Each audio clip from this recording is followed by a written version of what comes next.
전서 3장, 4장 걸쳐서 베드로전서 설교는 오늘로 마무리를 하려고 합니다. 네, 그 다음에 저는 이제 시편으로 갈 거고요. 다음 주하고 두 주는 제가 아니고 다른 설교자들이 하실 거예요.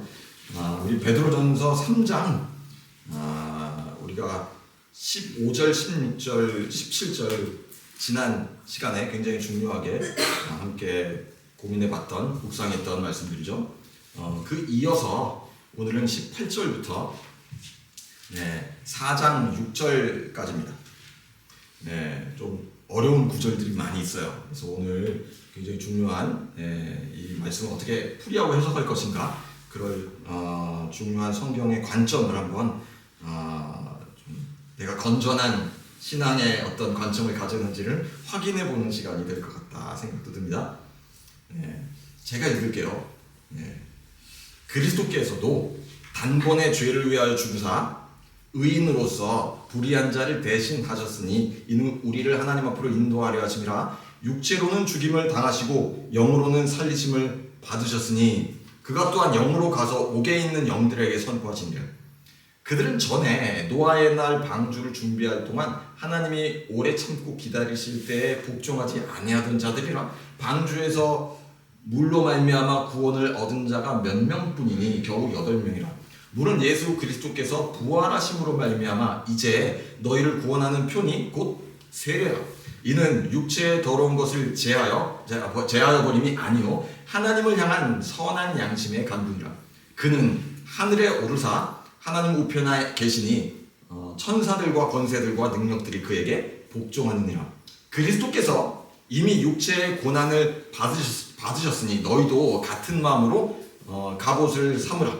이는 육체의 고난을 받은 자는 죄를 그쳤으니 그 후로는 다시 사람의 정욕을 따르지 않고 하나님의 뜻을 따라 육체의 남은 때를 살게 하려 함이라. 너희가 음란과 정욕과 술취함과 방탕과 향락과 무법한 우상숭배를 하여 이방인의 뜻을 따라 행한 것은 지나간 때로 족하도다. 이러므로 너희가 그들과 함께 그런 극한 방탕에 다름질하지 아니하는 것을 그들이 이상히 여겨 비방하나 그들이 산자와 죽은 자를 심판하시기로 예비하신 이에게 사실대로 고하리라. 이를 위하여 죽은 자들에게도 복음이 전파되었으니 이는 육체로는 사람으로 심판을 받으나 영으로는 하나님을 따라 살게 하려 함이라. 아마 처음 읽어보는 구절들은 아니실 거예요. 어디선가 접하긴 했고 들어본 적도 있으실 텐데 해석이 워낙 다양하기도 하고 여러 가지 좀 알쏭달쏭한 그런 장면들이기 때문에 이 본문을 제대로 잘 우리 개신교 안에서는 자주 풀이하지는 않아요. 오히려 이단들이 좋아하는 구절입니다. 딱 느낌 오잖아. 너네 이거 무슨 뜻인지 몰랐지 하면서 접근해서 그들만의 특제 양념과 비법으로 풀이를 해줘요. 그러면 뭐가 이렇게 그럴듯해요. 그러면 이제 큰일 나기 시작하는 거죠. 요런 거 이단들이 좋아해요. 또 하나는 교회 전통에서는 바로 오늘 읽은 이 구절, 특히 19절, 그가 또한 영으로 가서 옥에 있는 영들에게 선포하시니라. 이 구절을 잘못 해석해서 이 카톨릭에서는 연옥설이라는 게 나와 있죠. 성경에 어디를 봐도 연옥이라는 중간지대는 없어요. 천국과 지옥 사이에 임시적인 그런 공간. 그러나 이 구절을 근거 삼아서 교회가 만들어낸 교리가 연옥입니다. 그리고 이 단테의 신곡이라는 엄청난 명저 때문에 어마어마하게 이 유럽 세계에는 유포가 된 잘못된 사실 교리죠. 우리 개신교는 그런 교리가 없죠. 성경의 전체 맥락에 근거하지 않는 것은 정통 교리가 될 수 없습니다. 그렇죠? 반드시 그래야 돼요. 그래서 뭔가 내가 신앙생활하면서 오래 들었던 말씀에 어떤 그 묵직한 덩어리들이 있다고요. 나는 이것을 믿습니다. 고백했던, 아까 우리 사도신경에서 고백했던 그런 고백들, 근본적이고 전통적인 신앙 고백과 뭔가 다른 결을 가진 해석이 나오면 그것을 수용하지 마시고요.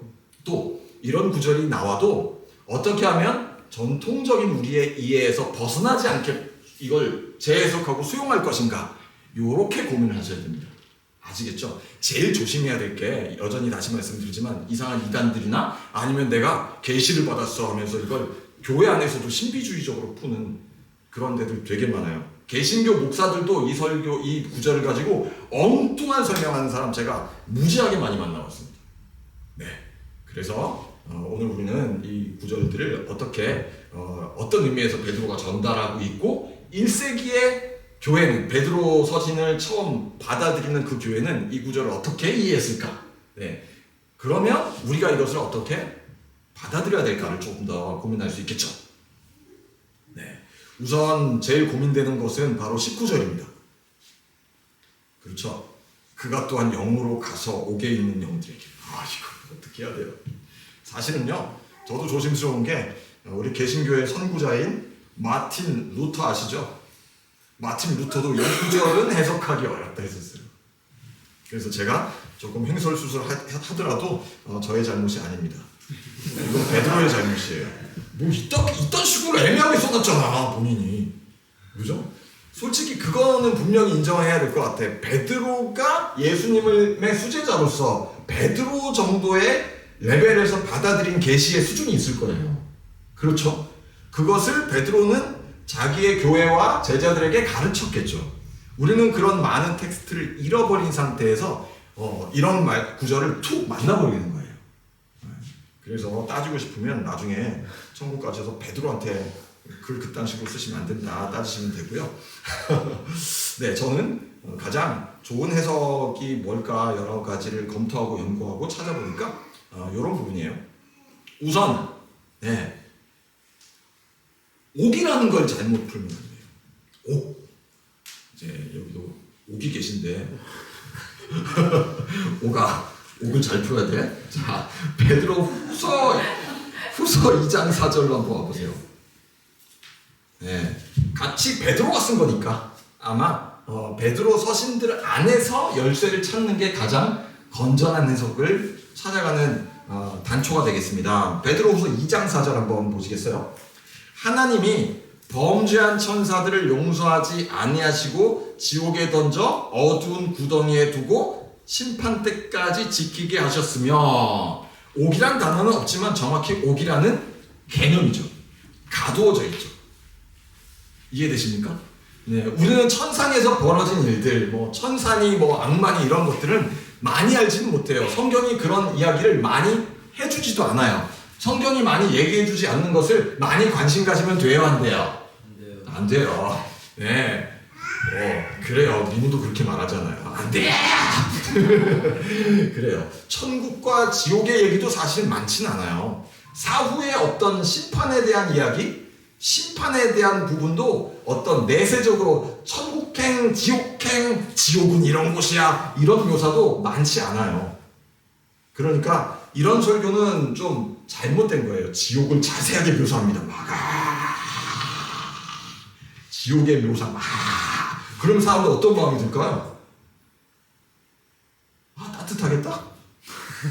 무섭잖아요. 그래서 두려움을 극단으로 끌어올려서 회개시키는 거예요. 근데 이게 통했던 시기도 있어요. 좀 옛날 사람들은 글도 잘 모르고 문맹도 많고 어차피 성경 못 읽을 사람들이나 그 사람들이 오늘 설교 듣고 예수 믿는 게 중요해요. 그러니까 그렇게 겁박해서 일단 예수님 믿게 만드는 300년 전에 통했던 설교 방식이에요. 그런데 지금은 그렇게 하면 안 돼요. 요새 예수 안 믿는 사람한테 너는 예수 안 믿어서 지옥에 떨어질 거야 하면서 지옥을 막 설명해주면 걔가 믿을 것 같아요? 그렇게 설교하면 안 돼요. 성경이 그런 방식을 말해주고 있지 않아요. 자, 여기 이 옥이 뭔지 범죄한 천사들에 대한 막연한 개념은 알지만 정확히 우리는 알지 못한다라는 것을 인정하고 갑시다. 그러나 그 개념은 있다라는 거죠. 옥이라는 게 있어요. 자, 2장 4절에 거기에 갇혀있는 자들이 죽은 사람들입니까? 죽은 자의 영혼이에요? 2장 4절에서 보면 죽은 자들의 영혼이 아니에요. 요게 포인트. 요 포인트를 가지고 다시 돌아가세요. 3장 19절이에요. 그가 또한 영으로 가서 옥에 있는 영들에게 선포하시니라 되어 있는데, 이 영들이라는 단어가 더 많이 사용된 건 사람들의 영혼이 아니에요. 이거 어디 자주 나오냐면 귀신들이라는 단어로 번역돼서 신약에 많이 나와요. 그 예수님이 복음서에서 활동하시니까 막 귀신들이 푹푹 튀어나오잖아요.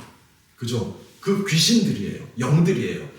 그래서 신약 성서 안에서 영들이라는 이 단어를 그리스어로 찾아보면 대부분 사람과 관련이 있지 않고 예수님의 복음 사역을 회방하는 그것들하고 관련이 있어요.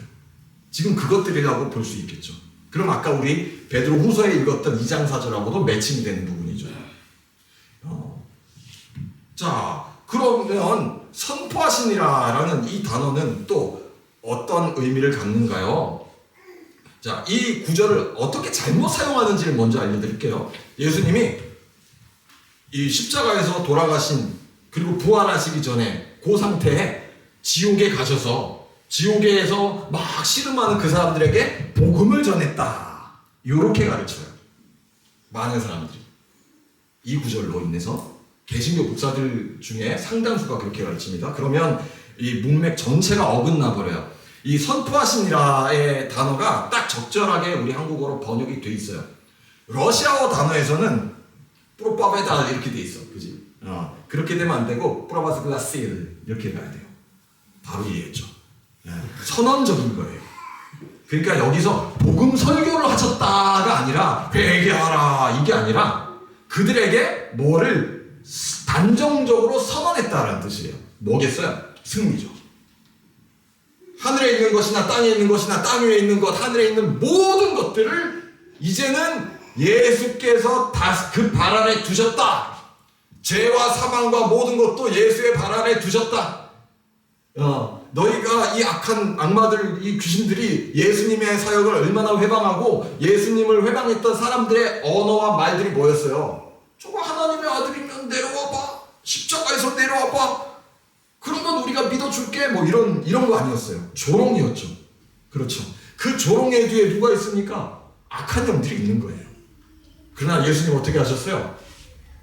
하셔야 될 일, 십자가에서 다 이루셔야 될 그 일을 조용히 끝까지 이루신 거죠. 그렇죠. 그리고 나서 그 승리가 그들에게 선언되었다. 너네 그동안 그렇게 했지. 이제 확실하게 알아. 그러면서 하나님께서 그 아들을 죽은 자 가운데서 살리심으로 온 우주적인 메시지를 줘버리는 거예요. 이해되십니까? 그러면 그 예수님을 조롱하고 비방하던 그 모든 목소리들은 이제는 뭐예요? 힘을 잃어버립니다. 힘을 잃어버려요. 자, 그래서 그가 또한 영으로 가서 옥에 있는 영들에게 선언하셨다. 이렇게 이해하시면 조금 더 의미가 명확해지십니까? 네, 그래요. 네, 요 구절과 4장에 나오는 6절을 구분하셔야 돼요. 우리가 3장 19절을 잘못 해석하게 되는 또 다른 어떤 그 원인이 바로 멀지 않은 곳에 4장 6절이 있기 때문이에요. 4장 6절도 한번 읽어보세요. 시작. 이를 위하여 죽은 자들에게도 복음이 전파되었으니 그만요. 여기 있는데요. 죽은 자들에게 복음이 전파됐다고 하는데요. 자, 그러면 이것을 그런 식으로 해석해버리는 순간 성경에 가르친 모든 것이 깨져버려요. 더 큰 맥락을 성경에 가르친 우리는 기억합시다. 사람이 살아있는 동안에 복음을 들을 기회가 있는 거예요. 사람이 살아있는 동안에 복음을 들을 기회가 있는 거예요. 한 번 죽는 것은 사람에게 정하신 것이고 그 후에 뭐가 있다 하셨어요? 심판이 있다 하셨어요. 자, 두 번째 기회는 없습니다. 패자부활전 같은 건 없어요. 여기서 다만 하나 우리가 모르는 게 있어요. 이순신 장군은 천국에 갔을까 이런 거예요. 제가 무슨 말씀 드리는지 알겠어요? 네, 그러니까 복음을 들을 기회가 한 번도 없었던 사람들, 그들에 대한 심판은 어떻게 되는 겁니까? 안 써있어요. 그럼 몰라요 우리가.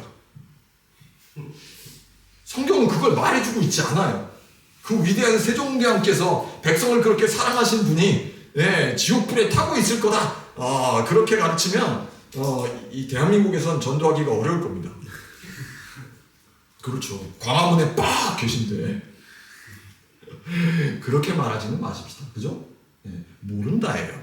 다만 확실한 건 충분히 여러 차례 풀 버전의 복음을 듣고도 거절하면 그건 어떻게 될까요? 자, 여기서 또 다른 케이스가 있어요. 복음을 듣긴 들었는데 애매하게 들었어. 어버버하는 선교사가 5분 전에 줬어. 뭔 말인지는 잘 모르겠고 잘 모르겠는데 어쨌든 뭐 믿으라고는 하는데 아직은 잘 모르겠는데 자기 주변에는 99.99% 무슬림인데 그러고 걔가 갔어요. 자, 나중에 예수님이 심판하실 때 너 그때 어버버 안 믿었어. 공정합니까? 여러분, 심판은 누구의 영역이에요? 기본적으로 하나님의 것이에요. 왜 사람이 죄는 천국입니까 지옥입니까 물어요. 그럴 필요 없어요. 중요한 건 뭐예요? 자, 가장 중요한 건 오늘 나에게는 예수님을 온전히 알 수 있는 모든 하나님의 계시가 은혜로 주어져 있다라는 사실입니다. 이거 아멘하셔야죠. 나는 복음을 듣고 있고 배우고 있고 복음으로 살도록 가르침을 받고 있다예요. 이 아름다운 움직이는 교회에서 이런 설교를 듣고 계신 거예요. 상위 1%십니다. 자, 그러니까 이 은혜를 소중히 여기는 것, 이게 중요한 거예요. 얼마나 이 귀한 복음이 나에게 왔는가. 얼마나 귀한 복음이 어렵게 그 어려운 교회사의 어둠을 뚫고 나에게까지 왔는가. 이 복음이 나에게까지 오게 하기 위해서 얼마나 많은 자들이 피 흘리고 주를 위해 충성했었던가.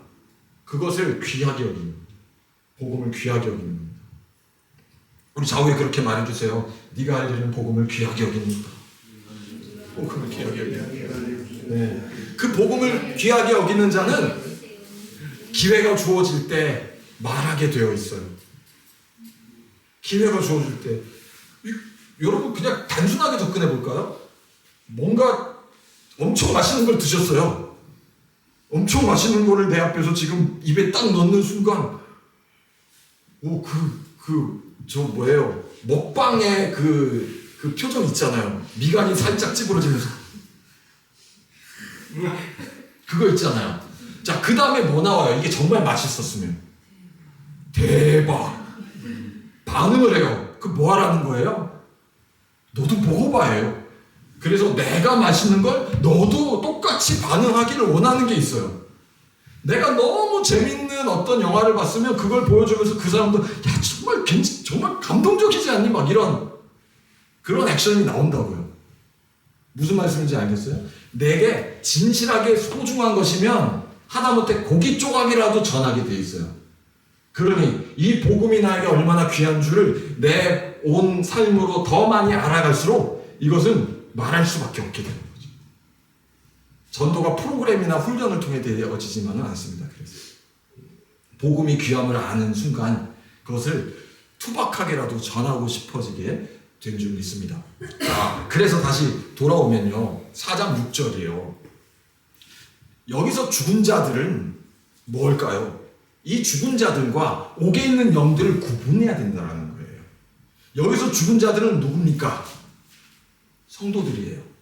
자, 4장을 우리 처음부터 한번 1절부터 보실까요? 그리스도께서 이미 육체의 고난을 받으셨으니. 자, 요 얘기는 뭐예요? 우리 3장 17절에서 선을 행함으로 고난받는 것이 하나님의 뜻이다. 예수님이 고난받으셔서 이런 우리 같은 결과물이 나왔다. 그러니 우리도 그분을 따라 고난받아야 된다. 그리스도께서 육체의 고난을 받으셔서 우리를 구원하셨다라는 이야기죠. 그러니 너희도 그 고난을 통과해서 이겨내라 라는 맥락이 먼저 있어요. 자, 이 맥락을 잃어버리지 마시고요. 그럼 길을 잘 갈 수 있습니다. 자, 그 상태에서 그러면 예수님을 따르던 이 베드로 서신을 받아들인 그 시대에 교회가 처했던 상황을 다시 한번 얘기를 꺼내보죠. 그들이 다수였습니까? 소수였습니까? 극단적일 만큼 소수였어요. 훨씬 많은 사람들은 로마의 괜찮은 시대를 맞이하고 잘 살고 있었어요. 네로 황제의 전반기는 나쁘지 않아요. 우린 네로 그러면 막 로마 막 불 팍 질러버리고 막 제국을 다 엉망 만든 것 같은데, 로마 전체로 봤을 때는 매우 안정적이고 평화로운 시기예요. 로마 제국에. 그런데 그 로마 제국의 안정적인 그 시대에 예수 믿는 사람들이 이 소아시아 지역이 지금 튀어나와 있다고요. 근데 이들을 향해서 뭐지, 쟤들은 혐오감이나 안 좋은 감정들, 사회적인 편견들이 막 많아지는, 피먹는 애들 뭐 이런 거 말씀드렸잖아요. 그 상태예요. 그 상태에서 핍박이 자꾸 옵니다. 고난이 자꾸 와요. 자, 그러면 그 고난을 받아들이는 사람들 중에는 두려운 사람도 있고, 아니, 내가 왜 이러고 살아야 되지? 뭐 이런 사람도 있고, 또 언제 이거 끝나지? 이런 사람도 있고, 답답할 거예요. 억눌려 있을 겁니다. 근데 여기에 그들을 더 많이 답답하게 만드는 사실이 하나 있어요. 이건 우리와 달리 1세기의 교인들이 믿었던 내용이에요. 그건 뭐냐면 예수님이 곧 오신다 생각했어요. 예수님이 곧 오신다. 그때가 임박했다. 자, 아무리 힘든 일이 있어도 예수님이 곧 오신다라고 믿으면 이겨낼 수 있어요. 그렇죠? 가끔 이제 그런 분들이 계셔요. 인생이 힘들면 주님이 빨리 오셔야지. 주님은 네가 힘들다고 빨리 오시지 않아요. 주님이 빨리 오셔야지. 그건 사실 의미는 뭐예요? 사는 게 와요. 그 말하고 뭐가 달라? 주님이 빨리 오셔야지. 인생이 와이라노. 주님이 빨리 오셔야지. 그 맥락에서 예수님의 제 이름을 기다리는 게 아니죠. 그러나 1세기의 정황상에 우리가 들어가 봤을 때 이들은 찐으로 정말 심각하고 진지하게 그것을 임박한 주님 오심을 기다리고 있다라는 사실이에요. 그런데 주님의 오심을 맞이하지 못한 상태로 성도들이 죽는 일들이 벌어지죠. 우리가 알기로는 우리가 살아서 예수님 막 믿고 따르고 복음 전하고 있으면 예수님 오시는 그 버전을 알고 배웠는데 예수님도 오시지도 않고 오실 것 같지도 않은데 우리 형제가 정말 열심히 신실하게 주님 섬겼는데 죽었어요. 우리의 지금의 어떤 신앙의 내용에서 봤을 때는 이게 믿음을 지키고 죽었으니, 그렇죠? 오늘 주님과 함께 천국에 있겠다, 이렇게 바로 이해할 수 있어요. 좋은 데 가셨어. 주님과 함께 있어. 그렇죠. 우린 그렇게 장례식을 치룰 거예요. 근데 이들에게는 다릅니다. 약간 패닉 같은 일. 얘 어떻게 되는 거지? 예수님 아직 안 오셨는데 얘는 지금 어떻게 되는 거지? 자, 이 부분이 정리가 잘 되어 있지 않습니다. 이게 베드로 서신을 받는 독자들이 처한 상황이에요. 이거 어떻게 되는 거예요, 사도님? 우리 기다리고 있는데, 우리 힘들었는데 주님은 안 오시고 우리 형제는 죽었어요. 우리 어떻게 되는 거예요? 약간 그 느낌이죠. 그죠? 나사로의 부활 전에 오라비가 죽었다는 거예요. 주님이 오셔야지. 왜 이렇게 늦게 오셨냐고. 이미 죽었다고. 그 장면 기억하세요? 그죠? 나사로의 부활 얘기 나오는 그 장면. 그래서 그 장면도 교회의 가르침으로 해석할 때는 바로 이 맥락에서 해석을 해요. 예수님이 아직 오지 않은 상태에서 육체적인 육체적으로 사망한, 그죠? 이런 형제들에 대해서 그들이 가졌던 당혹스러운 마음들이 있다라는 겁니다. 그러다 보면 어떤 마음이 드냐면 뻥이었나 봐. 가짜인가 봐. 아닐 수도 있는 것 같아. 내가 그동안 약간 사이비 같은 데 있었던 게 아닐까?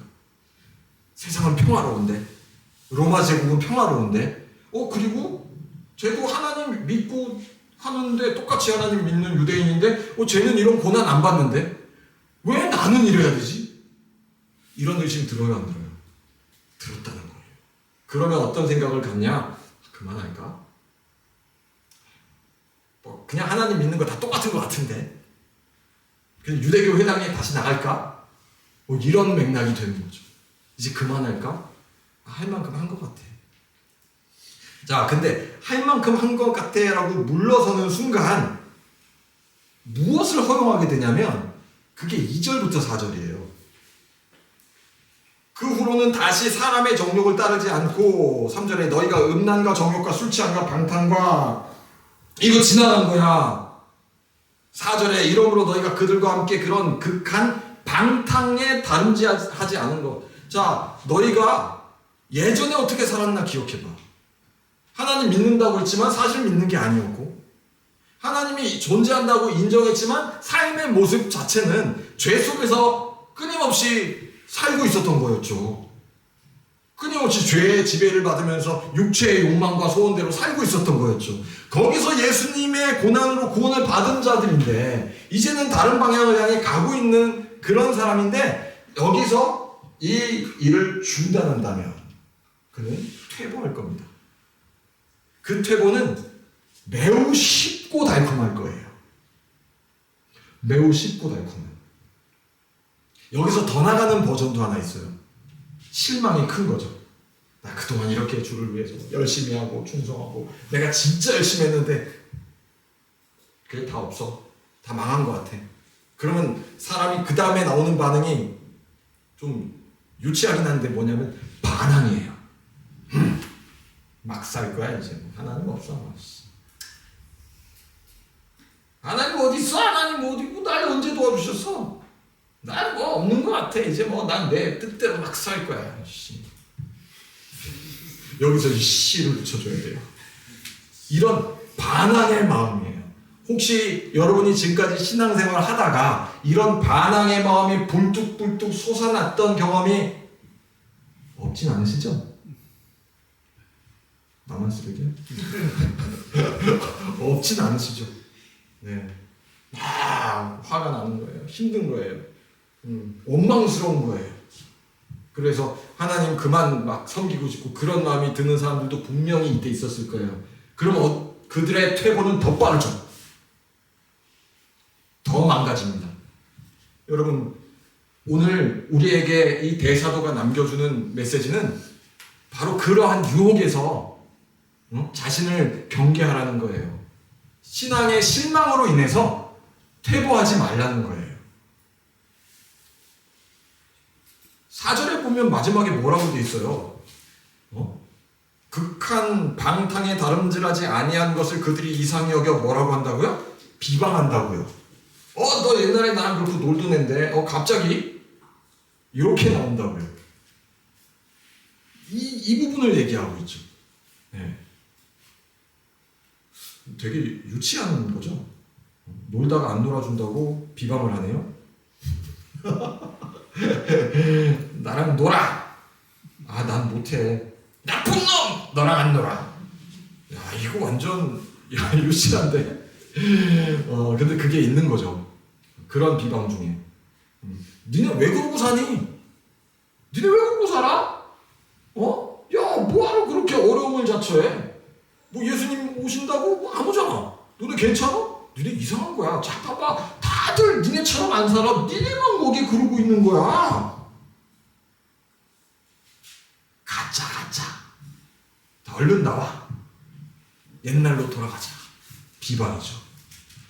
자, 그러한 신앙의 위기들에 처해 있는 자들에게 예수님이 오시기도 전에 죽어버린 형제들에 대해서 해석이 안 되는 그들에게 이 말씀을 주고 있는 거예요. 언젠간 뭐예요? 그래서 5절이에요. 그들이 산자와 죽은 자는 심판하시기로 예비하신 이에게 사실대로 구하리라. 그러니까 나타난다는 거예요. 있는 그대로 나중에 심판 때에 네가 맞다라고 인정될 거야 라는 말씀이에요. 지금은 저들의 의심의 말들이 맞는 것처럼 들리고 너의 마음을 너무 힘들게 하지만 이겨내. 언젠가는 네가 맞다고 하나님이 판결해 주실 거야. 할렐루야. 우리의 힘든 좁은 길 고난의 끝에 하나님께서 우리에게 잘했다, 충성된 종아 말씀을 주실 때가 있을 줄 믿습니다.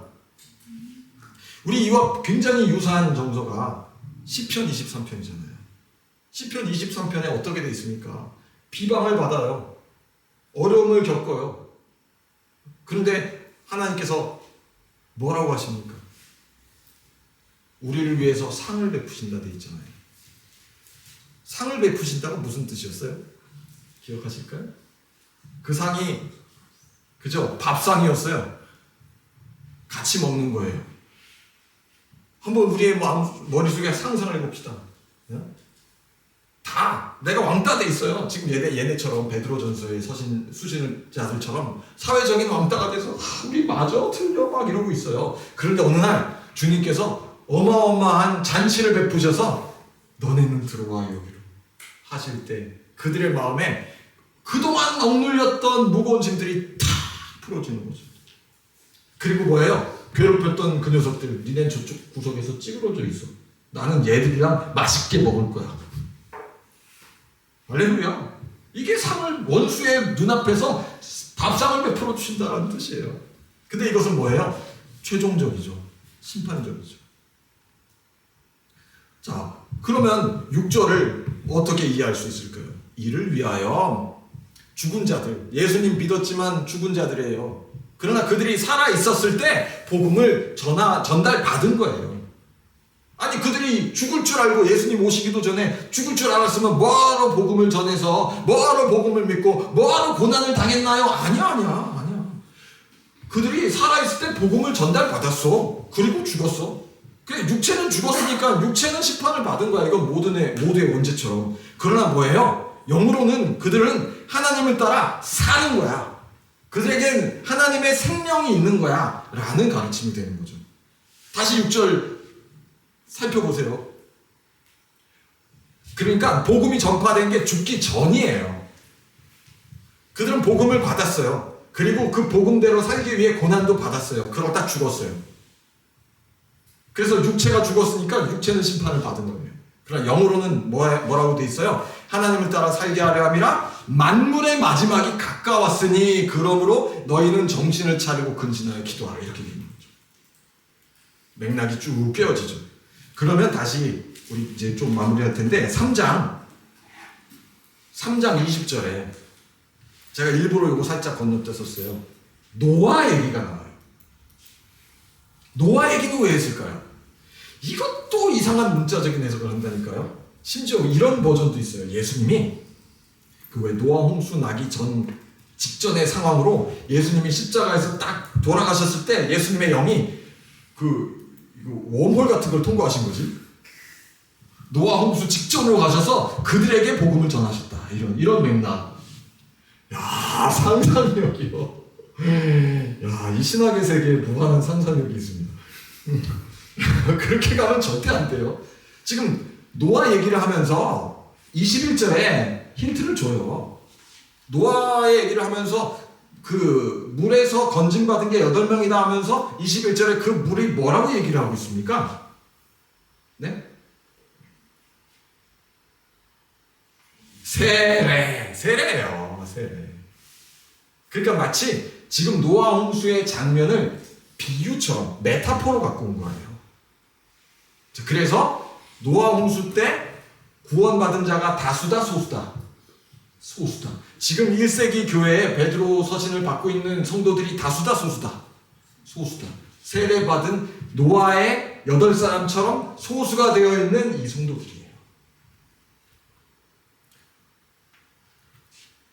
소수라서 힘들었잖아요. 그래서 알려주는 거예요. 노아 때를 기억해봐. 그때도 소수였어.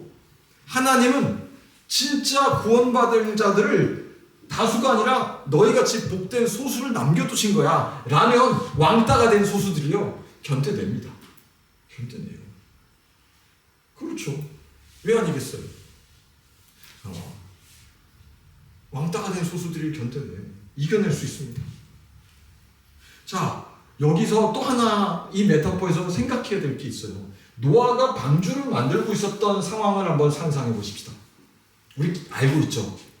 노아가 방주 만들었던 시간들. 야, 그때 뭐 전기톱이 있어요. 뭐가 있어요. 그거 진짜 나무 다 해다가 정말 수세월 방주를 지어요. 산 숲속에 들어가가지고. 사람들이 뭐라 했을까요? 미친놈? 미친놈 소리도 한두 번이지. 그 엄청나게 긴 세월 동안 미친놈 취급을 받아요. 근데 또 노아가 혼자 하지 않고 자식들하고 같이 막 짓는다고 식구들끼리 그런 거예요. 때로 미쳤어, 때로. 상종하지 마, 저 이상한 것들이야. 걔들 저거 왜 안 돼? 심판이 온대. 그런 얘기가 있나 봐. 자, 그런 비방을 받는 거죠. 되게 유사하죠. 쟤들 뭐야? 피 먹는 애들. 쟤네 뭐 기다린데? 예수님이 와서 세상을 심판하신대. 되게 비슷하죠. 그래서 노아를 갖고 오는 거예요. 그리고 언젠가 하나님의 때에 그날이 도적처럼 와버린 거죠. 비는 쏟아지고 물은 터져버리고 그 배에 들어가는 자들만 구원을 받는 겁니다. 마찬가지로 지금은 언제 하나님의 심판이 올지, 언제 이들의 원통함을, 답답함을 풀어주실지 안 보여요. 비방 소리만 들려요. 이러고 사는 게 맞나? 내 마음의 의심도 막 나한테 말해주는 것 같아요. 그럴 때 기억하라는 거죠.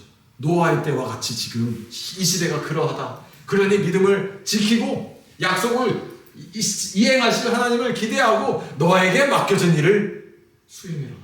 지켜라. 예수님을 믿기로 한 너의 처음 그 결단, 그 아름다운 결단, 예수님을 처음 만났던 그 첫사랑 지켜내고 살아내고 인내하고 하나님을 의심하지 말아라. 비록 그 너희는 소수지만, 비록 억울하고 원통한 일들을 겪지만 사랑하는 자들아, 하나님께서 지금 특별하게 너희를 준비시킨 거예요.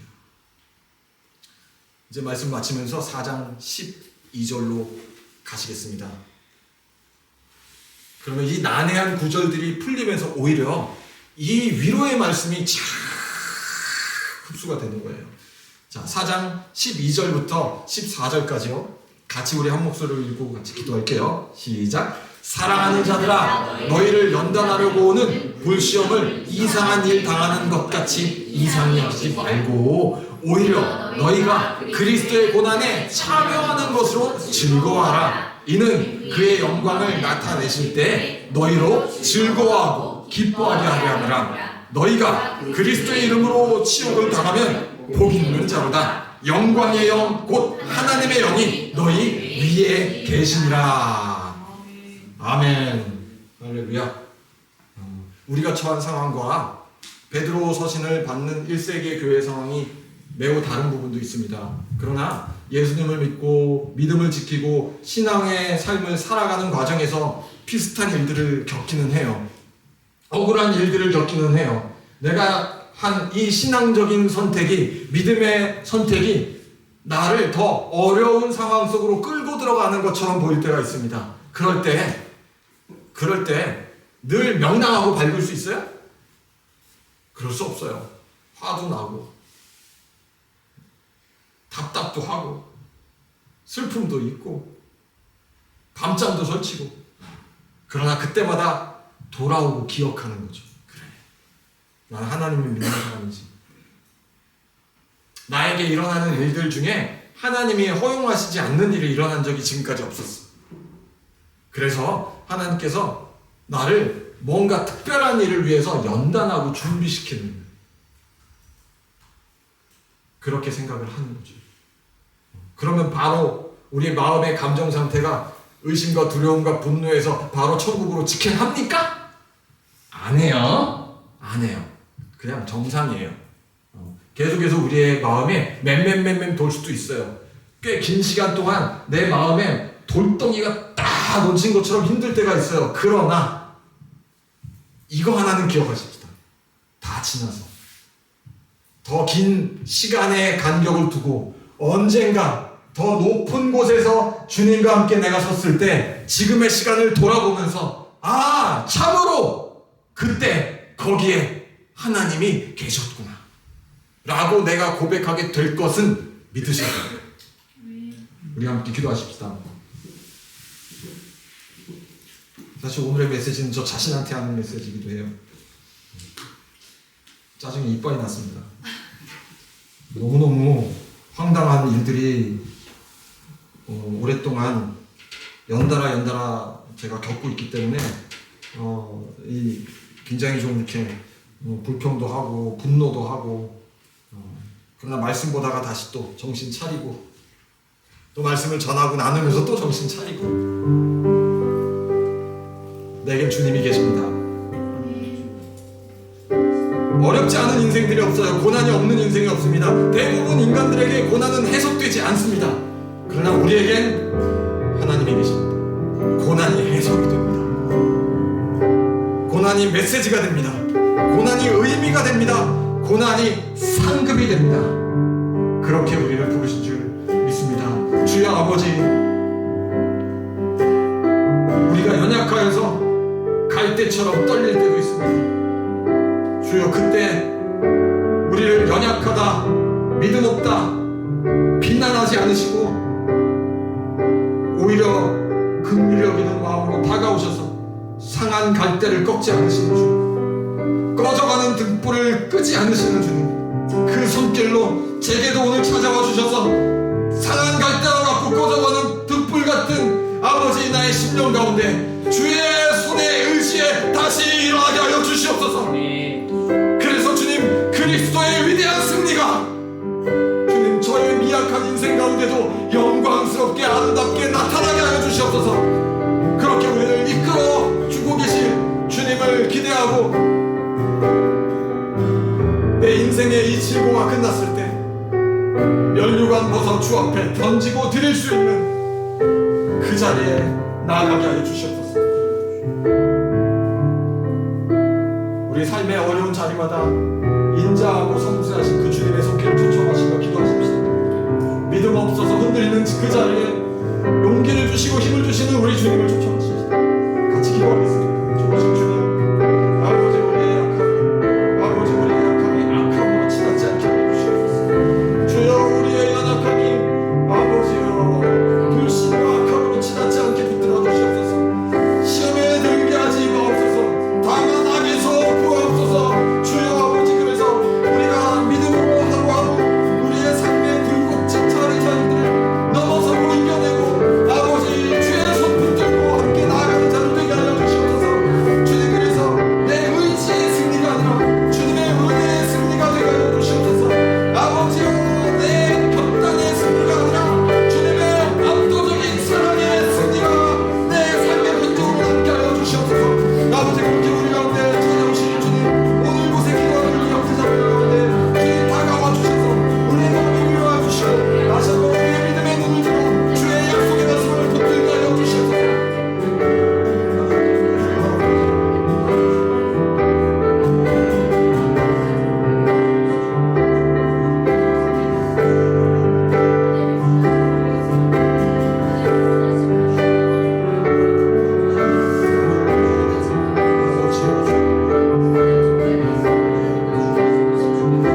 우리가 너무 연약하면 주님께서 가끔은 표적을 주시는 거예요. 그러나 그것도 믿음이 있어야 붙듭니다. 그것도 믿음이 있어야 보여요. 우리 그 엘리야의 승리의 장면을 기억합니다. 비가 오기를 기도합니다. 하늘은 반응이 없습니다. 근데 저 멀리 손바닥만한 구름을 보는 겁니다. 손바닥만한 구름을 보는 겁니다. 하나님께서 손바닥만한 구름을 엘리야에게 보이셨어요. 그때 엘리야가 즉각 반응합니다. 믿음이죠. 주님, 제가 연약하여서 그 손바닥만한 구름도 필요합니다. 그렇게 기도하시면 좋아요. 주님, 믿음 없다 하지 않으십니다. 그러나 주님, 제가 믿음으로 살기 위해 간구합니다. 주님, 제가 시험에서 이겨내기 위해 기도합니다. 주여, 붙들어 주시옵소서. 주여, 저의 약함을 붙들어 주시옵소서. 다시 한번 주님의 도우심을 구하며 기도하십시다. 아버지여,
아들 주신 극진하신 사랑하심과 성령님의 감화 감동 충만 교통 역사하심, 고난을 이기고 주의 영광 보기